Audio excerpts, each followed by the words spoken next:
आज के इस वीडियो में हम जानने वाले हैं पास्ट इंडेफिनिट टेंस, अनिश्चयवाचक भूतकाल, अफर्मेटिव सेंटेंस, स्वीकारात्मक वाक्य के बारे में।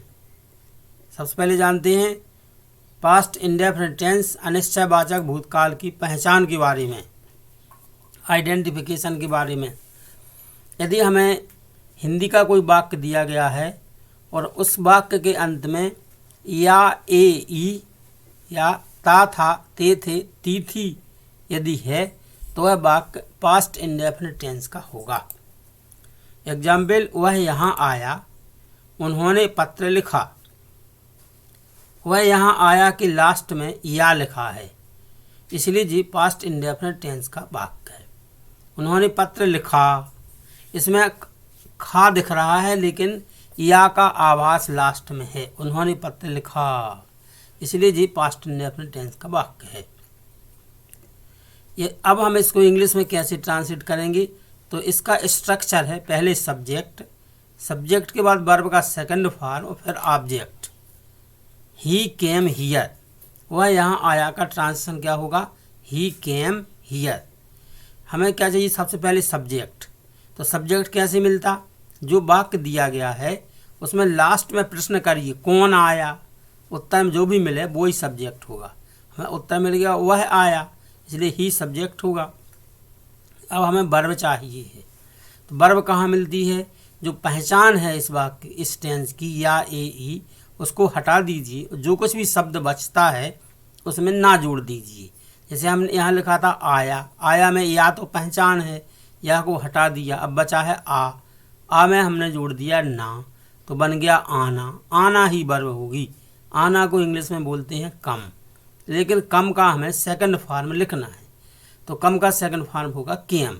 ही केम, यहाँ को बोलते हैं हियर, ही केम हियर।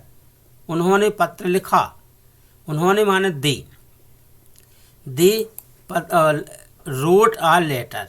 सबसे अंत में या है, इसलिए जी पास्ट इंडेफिनिट टेंस है। या को हटा दिया तो लिख बचा है, लिख में ना जोड़ा तो लिखना जी वर्ब होगी। और किसने पत्र लिखा, तो आंसर मिल गया उन्होंने, तो उन्होंने यानी दे होगा इसका subject, they wrote a letter. अब इसमें I we you they plural subject के साथ भी वर्ब का सेकंड फॉर्म आएगा। He she it any singular name के साथ भी वर्ब का सेकंड फॉर्म आएगा। अर्थात कोई भी सब्जेक्ट हो सभी के साथ में वर्ब का सेकंड फॉर्म रखना है। कुछ एग्जाम्पल देखेंगे। पास्ट इंडेफिनिट टेंस, अनिश्चयवाचक भूतकाल के। उसने पानी पिया, जे लास्ट में या लिखा, इसलिए जी पास्ट इंडेफिनिट टेंस का वाक्य है। किसने पानी पिया, उसने, तो उसने सब्जेक्ट हो गया। सब्जेक्ट माने ही के साथ में क्या वर्ब का सेकंड फॉर्म रख देंगे, ही ड्रैंक वाटर। ड्रैंक कहाँ से मिला, जो लास्ट में या लिखा है उसको हटाया, पी बचा, नाम जोड़ दिया तो पिना यानी पीना। तो पीना माने ड्रिंक, ड्रिंक का सेकंड फॉर्म रख देंगे ड्रैंक, ही ड्रैंक वाटर। उन्होंने शतरंज खेली, अंत में ई लिखा है, इसलिए जी पास्ट इंडेफिनिट टेंस है। अब हम किस स्ट्रक्चर से बनाएंगे, पहले सब्जेक्ट, वर्ब का सेकंड फॉर्म और फिर ऑब्जेक्ट। सब्जेक्ट चाहिए तो किसने खेली, उत्तर मिलेगा उन्होंने। उन्होंने माने दे के साथ में सेकंड फॉर्म चाहिए वर्ब का। वर्ब कहाँ मिलेगी, जो लास्ट में देखेंगे, जो ई को हटाइए तो क्या बचा, ई को हटा दिया तो खेल बचा, खेल में ना जोड़ दिया, खेलना। खेलना को इंग्लिश में प्ले बोलते हैं, प्ले का सेकंड फॉर्म प्लेड हो गया, दे प्लेड चेस। राम ने गीत गाया, इस वाक्य के अंत में लिखा है या, इसलिए जी पास्ट इंडेफिनिट टेंस का वाक्य है। अब हमें चाहिए है सब्जेक्ट, वर्ब का सेकंड फॉर्म और ऑब्जेक्ट, क्योंकि यही है स्ट्रक्चर। तो सबसे पहले हम लिखेंगे सब्जेक्ट। सब्जेक्ट कहाँ से मिलेगा, किसने गाया, उत्तर मिला राम ने, तो राम सब्जेक्ट होगा। फिर हमें चाहिए है वर्ब। वर्ब कहाँ मिलती है, लास्ट में जो पहचान है या उसको हटाइए, जो शब्द बच जाए उसमें ना जोड़ दीजिए। या हटाने पर गा बचा था, गा में ना जोड़ दिया तो गाना, यही है वर्ब। तो वर्ब माने सिंग बोलते हैं, सिंग का सेकंड फॉर्म का रख देंगे सेंग, राम सेंग आ सांग। तुमने आम खाया, क्या लिखेंगे, यू एट आ मैंगो।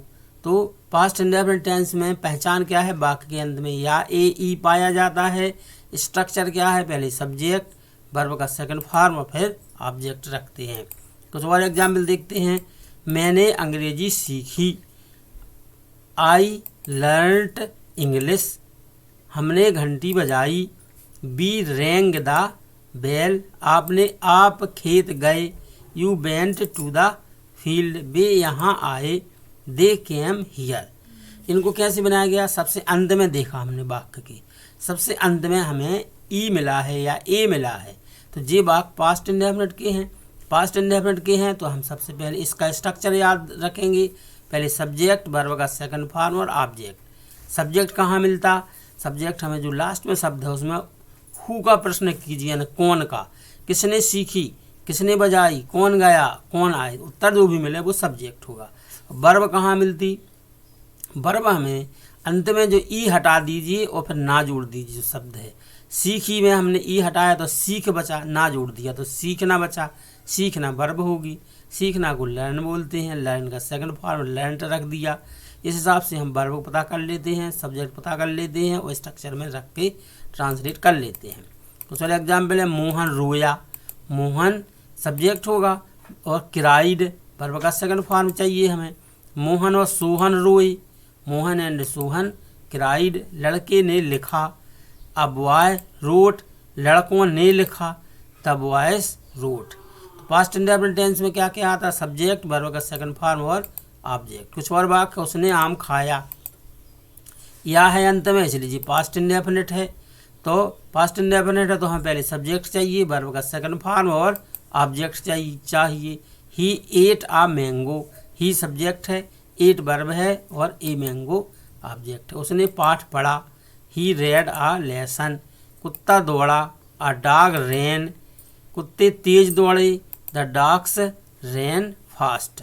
इन सभी के अंत में देखो यस में या है, सब में या ए ई में से कोई भी शब्द यदि है तो पास्ट इंडेफिनिट है और सब्जेक्ट, वर्ब का सेकंड फॉर्म और ऑब्जेक्ट के द्वारा हम इसको इंग्लिश में ट्रांसलेट कर लेते हैं। रेखा आई, रेखा केम। और क्या है फिर नेक्स्ट एग्जाम्पल, रेखा और रेखा नाची। Hema and Rekha danced. लड़कों ने नारे लगाए, द बॉयज शाउटेड स्लोगन्स। आप कुर्सियाँ लाए, you brought chairs. Past indefinite tense की पहचान क्या थी? वाक्य के अंत में या ए ई। स्ट्रक्चर क्या था? सब्जेक्ट, वर्ब का सेकंड फॉर्म और ऑब्जेक्ट। सब्जेक्ट हमें कैसे मिलता? जो लास्ट में शब्द है आई, कौन आया इसमें या कौन आई, ऐसा प्रश्न करेंगे कौन का तो हमें सब्जेक्ट मिल जाएगा। वर्ब कहाँ मिलेगी? सबसे अंत में जो पहचान रहती है उसको हटाने पर जो भी, जैसे ई हटा देंगे हम, रेखा आई में ई हटाएंगे जो, क्योंकि जो ई पहचान है तो, और फिर आ बच जाएगा, आ में हम ना जोड़ देंगे तो आना होगा, यही होगी वर्ब। तो हमें सब्जेक्ट वर्ब मिल गया। इस हिसाब से हम वाक्य को ट्रांसलेट कर देते हैं।